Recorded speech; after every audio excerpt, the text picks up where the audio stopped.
নমস্কাৰ। আজি বিশ্বনাথ জিলাৰ চতিয়া অঞ্চললৈকে আমি গৈ আছোঁ। তাত আজি উখল মাখল পৰিৱেশ, এক আনন্দমুখৰ পৰিৱেশ। আচলতে কিহৰ বাবে আনন্দ জানিবলৈ সম্পূৰ্ণ ভিডিঅ'টো স্কিপ নকৰাকৈ চাওক। ভাৰতৰ স্বাধীনতা সংগ্ৰামৰ এক আৱেগিক ঘটনা। ঐতিহাসিক 1942 চনৰ 20 আগষ্টত স্বাধীনতা সংগ্ৰামীসকলে দেশৰ ভিতৰতে পোনপ্ৰথমবাৰৰ বাবে চতিয়া থানাত ব্ৰিটিছৰ পতাকা নমাই ত্ৰিৰংগা পতাকা উত্তোলন কৰিছিল। এই স্বৰ্ণীল ইতিহাস সোঁৱৰি চতিয়াবাসী ৰাইজে 20 আগষ্টৰ দিনটো চতিয়া দিৱস হিচাপে পালন কৰি আহিছিল, যদিও চৰকাৰীভাৱে স্বীকৃতি পোৱা নাছিল।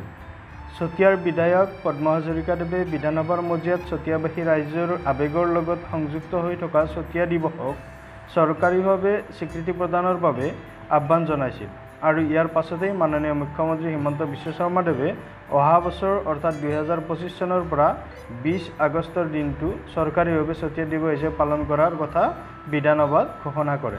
এইদৰে স্বীকৃতি পাই চতিয়াৰ ঐতিহাসিক থানাখনৰ চৌহদত চতিয়াৰ ৰাইজে আজি 3/9/2024 তাৰিখে মুখ্যমন্ত্ৰীক আৰু বিধায়ক পদ্ম হাজৰিকাদেৱক ৰাজহুৱাভাৱে কৃতজ্ঞতা জনোৱাৰ লগতে দলে ডগৰে এক উৎসৱমুখৰ পৰিৱেশৰ সৃষ্টি কৰে। স্ক্ৰীণত ঐতিহাসিক থানাখন, ব্ৰিটিছ পুলিচ আৰু ৰাস্তাটো দেখুওৱা হৈছে কোনখিনি জেগাত মিটিংখন হৈ আছে আৰু মিটিংখনৰ কিছু অংশ দেখুওৱা হৈছে। 1913 চনত স্থাপন হোৱা এই ঐতিহাসিক থানাখনৰ বিষয়ে আমি বহু কথা জানিব লগা আছে। পৰ্যটনস্থলীলৈ ৰূপান্তৰিত কৰাৰ অৰ্থে আৰু পৰ্যটকসকলৰ সুবিধাৰ্থে সুন্দৰ ব্যৱস্থা কৰাৰ আশ্বাস দিছে হিমন্ত বিশ্ব শৰ্মাদেৱে।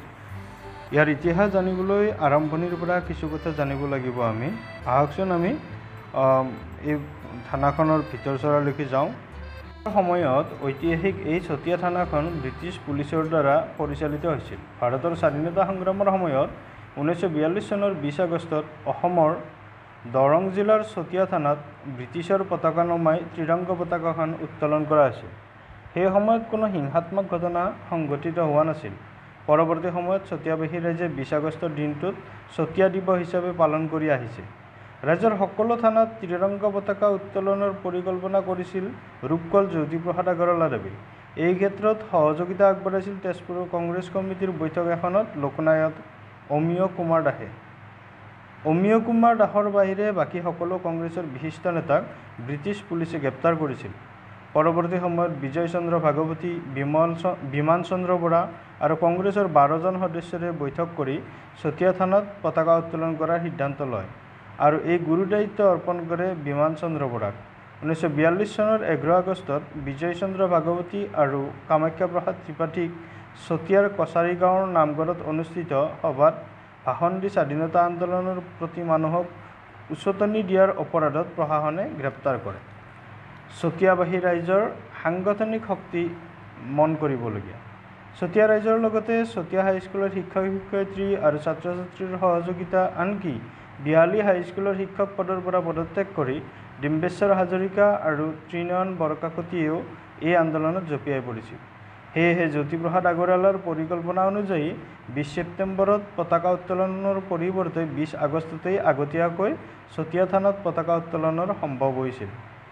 এই অভিযানত চতিয়া, নাগশংকৰ, জামুগুৰিহাট, বিশ্বনাথ চাৰিআলিৰ পৰা প্ৰায় 3000 লোকে ভাগ লৈছিল আৰু সমাজৰ প্ৰতিটো শ্ৰেণীৰ লোক, শিক্ষক, ছাত্ৰ ছাত্ৰী, কৃষক, শ্ৰমিক, যুৱক যুৱতী, মহিলা, ব্যৱসায়ী আদি সকলোৱে অংশগ্ৰহণ কৰিছিল। হাতে হাতে পতাকা লৈ নানা শ্লোগানেৰে শোভাযাত্ৰা কৰি চতিয়া থানাত অৱস্থান কৰিছিল আৰু তাতেই শান্তিপূৰ্ণভাৱে ব্ৰিটিছৰ পতাকা নমাই দেবেন বৰকটকী আৰু শ্ৰীধৰ দাসে ত্ৰিৰংগা পতাকা উত্তোলন কৰিছিল।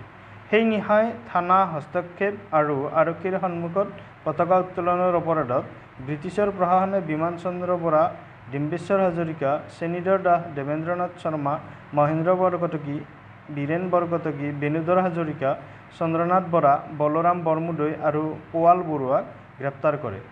এয়াই আছিল মুক্তিযুঁজাৰুসকলৰ আৰু মৃত্যু বাহিনীৰ ব্ৰিটিছৰ বিৰুদ্ধে সফল কাৰ্যসূচী। ভাৰতৰ স্বাধীনতাৰ সময়ত কোনো এখন ব্ৰিটিছ প্ৰশাসনৰ থানাত ত্ৰিৰংগা পতাকা উত্তোলনৰ ক'তো উল্লেখ নাই। পিছলৈ অৰ্থাৎ 20 ছেপ্টেম্বৰত কনকলতা বৰুৱাই গহপুৰ থানাত পতাকা উত্তোলন কৰিছিল।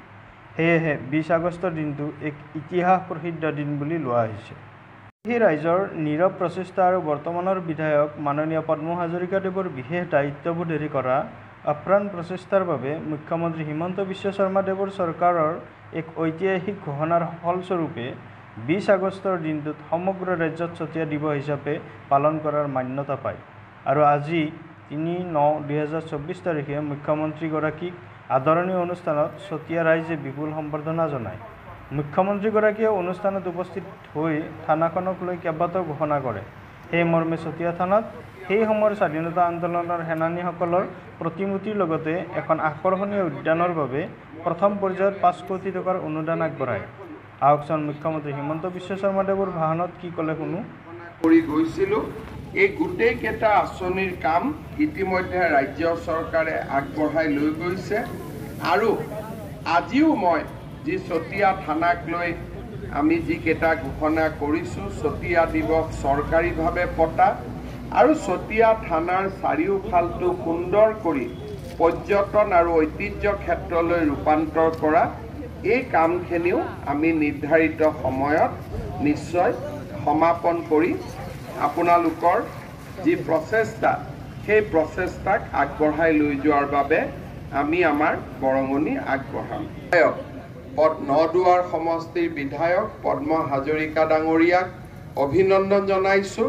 ৰঞ্জিত দত্ত ডাঙৰীয়াক ধন্যবাদ জনাই মই মোৰ বক্তব্যৰ সামৰণি মাৰিছোঁ। ধন্যবাদ। জয় হিন্দ। বন্দে মাতৰম।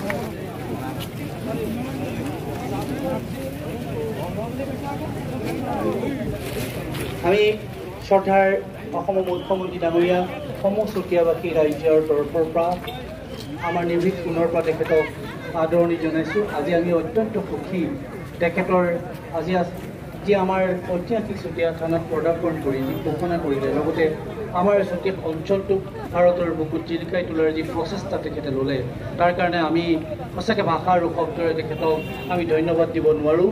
আজি তেখেতৰ কাৰণে আমি সমূহ চতিয়াবাসী ৰাইজে তেখেত দীৰ্ঘায়ু হওক, তেওঁৰ ৰাজনৈতিক জীৱন সদায় যাতে সুন্দৰ হওক তাৰ বাবে ভগৱানৰ ওচৰত প্ৰাৰ্থনা জনাইছোঁ। ডক্টৰ হিমন্ত বিশ্ব শৰ্মা সদায় অসমৰ বুকুত জিলিকি থাকক, ভাৰতৰ বুকুত পৃথিৱীৰ বুকুত জিলিকি থাকক। চতিয়াবাসী ৰাইজৰ তৰফৰ পৰা তেখেতক আমি এই আশীৰ্বাদ প্ৰদান কৰিছোঁ।